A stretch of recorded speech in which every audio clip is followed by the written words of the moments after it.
Rapoo got in touch. They're a brand we've not heard of before, but they offered to send over their V700 mechanical keyboard and VT900 mouse, so let's check them out.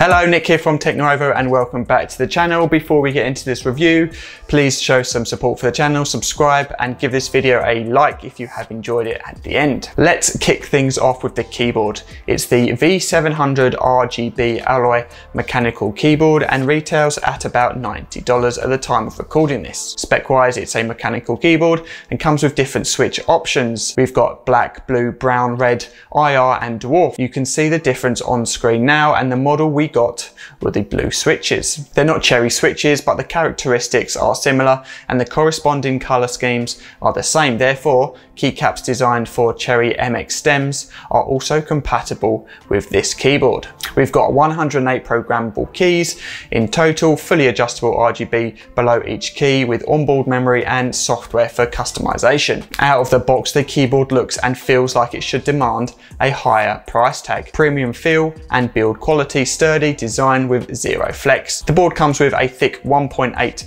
meter USB cable and 2 rubber feet on the underside that you can fold out to get that angle. The branding is subtle and the chrome trim all the way around the board really adds to that premium feel. The keycaps are raised, you can see the switches beneath them, and there is about 4mm of travel and 2mm actuation on each key, although this varies on what type of key you get. The RGB is also in the base of the board, and with the raised keys, the colors really pop out against the black finish. It's mechanical, so if you're not used to that, the keys are louder, more tactile than your standard keyboard, but they feel so much better to type with. The keys are easy to use, it's easy to type and comfortable to use WAS and D while gaming.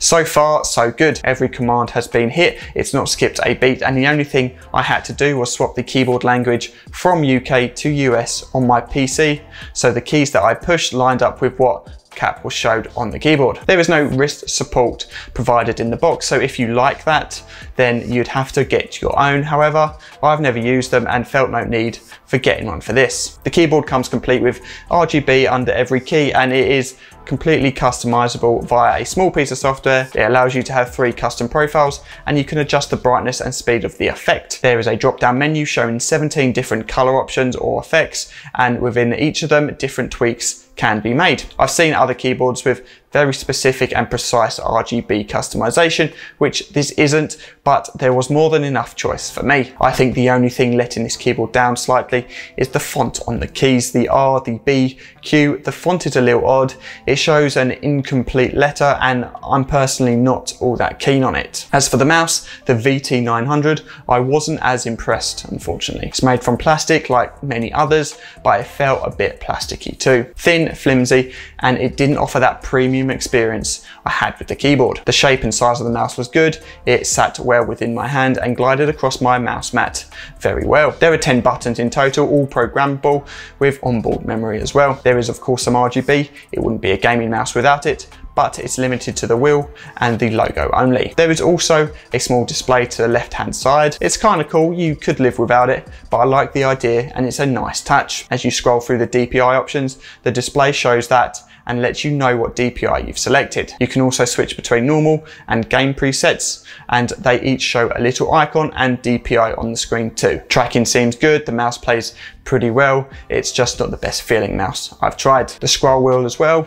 it's just not very fluid or smooth. Spec wise, It's hardwired only, DPI is adjustable up to 16,000, but it's unclear what sensor they're using, and I imagine it's one of their own. 400 inch a second tracking speed, up to 50G acceleration, and a 1000 Hz polling rate. The mouse weighs in at just under 160 grams, so bear that in mind when purchasing, whether you like an extra light mouse or something slightly heavier. However, there is an adjustable weight system here, and you are provided with 6 small weights, each weighing 3 grams each. There is a magnetic cover to the underside of the mouse. Take that off and you'll see 6 areas the weights can be placed. I added all the weights at first and worked my way down, taking 1, 2, 3 out at a time, and found that having 2 weights felt the best for me. To summarize, both products are actually pretty good, and they do offer some value for money. The keyboard more so, and I found that great. It ticked a lot of boxes for me. It felt good, looks good, and I really enjoyed using it. The mouse, it offers a lot for your money, but it doesn't have that same build quality as the keyboard. It's a little bit plasticky, but put that aside, it performed pretty well for a mouse with a price tag of around $40. That is a wrap on this video. If you have stuck around until the end, then thank you very much. And if you want to see more of our videos in the future, hit that subscribe button and they will all pop up in your feed.